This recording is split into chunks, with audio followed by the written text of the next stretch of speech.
തൃശൂരിൽ മകൾക്കൊപ്പം ബൈക്കിൽ സഞ്ചരിക്കവേ ബസ്സിടിച്ച് അച്ഛൻ മരിച്ചു. തൊട്ടിപ്പാൾ സ്വദേശി വിൻസെന്റ് ആണ് മരിച്ചത്. മകൾ ഗുരുതര പരിക്കുകളോടെ ആശുപത്രിയിൽ പ്രവേശിപ്പിക്കപ്പെട്ടിരിക്കുകയാണ്. ലിഷോയുണ്ട്. ലിഷോയി, അപകടത്തിൽ പിതാവ് മരിക്കുന്നു, മകൾ ഗുരുതരാവസ്ഥയിലൂടെ ആശുപത്രിയിൽ പ്രവേശിപ്പിക്കപ്പെടുന്നു. എന്താണ് അപകടത്തിന്റെ വിശദാംശങ്ങൾ ലിഷോയി? ഇന്ന് ഏകദേശം 5:30 കൂടിയാണ് ഈ അപകടം ഉണ്ടാകുന്നത്. തൃശൂർ കൊടുങ്ങല്ലൂർ റൂട്ടിലുള്ള പൂച്ചിനിപ്പാടം എന്ന് പറയുന്ന സ്ഥലത്ത് വെച്ച്, പൂച്ചിനിപ്പാടം സെന്ററിനടുത്ത് വെച്ചാണ് അപകടം ഉണ്ടാകുന്നത്. ഈ അപകടം തൃശ്ശൂരിൽ നിന്നും കൊടുങ്ങല്ലൂർ ഭാഗത്തേക്ക് പോവുകയായിരുന്ന ലിമിറ്റഡ് സ്റ്റോപ്പ് ബസ്, ആ ലിമിറ്റഡ് സ്റ്റോപ്പ് ബസ്സിൻ ബൈക്കുമായി കൂട്ടിയിടിക്കുകയായിരുന്നു.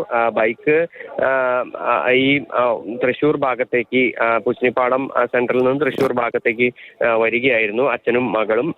ഈ വിൻസെന്റ്, തൊട്ടിപ്പാൾ സ്വദേശിയായ വിൻസെന്റ് ആണ് ഈ സംഭവത്തിൽ മരിച്ചത്. വിൻസെന്റിനെ ഉടനടി തന്നെ തൊട്ടടുത്തുള്ള ആശുപത്രിയിലേക്ക് കൊണ്ടുപോയെങ്കിലും അവിടെ എത്തുമ്പോഴേക്കും മരണം സംഭവിക്കുകയായിരുന്നു. ബിബിന എന്നാണ് മകളുടെ പേര്. ബിബിനയെ അത് സംബന്ധിച്ച് കൂടുതൽ വിവരങ്ങൾ തേടുന്നതേ ഉള്ളൂ. കാരണം ഈ റോഡിലൂടെയുള്ള ബസിന്റെ ഒരു സഞ്ചാരം അതെങ്ങനെയായിരുന്നു, അത്തരത്തിലുള്ള കാര്യങ്ങളിലൊക്കെ പരിശോധിക്കേണ്ടിയിരിക്കുന്നു. പ്രദേശവാസികളുമായി നമുക്കധികം സംസാരിക്കാനേ കഴിഞ്ഞിട്ടില്ല. എന്തായാലും അക്കാര്യങ്ങളെല്ലാം തന്നെ തേടിക്കൊണ്ടിരിക്കുകയാണ്. ഈ മകളെ ഉടനെ തന്നെ പോലീസ് എത്തി. പോലീസ് വാഹനത്തിലാണ് പിന്നീട് തൃശ്ശൂരിലെ എലൈറ്റ് ആശുപത്രിയിലേക്ക് മാറ്റിയത്. മകളുടെ ആരോഗ്യസ്ഥിതിയും ഗുരുതരമായി തുടരുകയാണെന്നാണ് നമുക്കറിയാൻ കഴിഞ്ഞത്.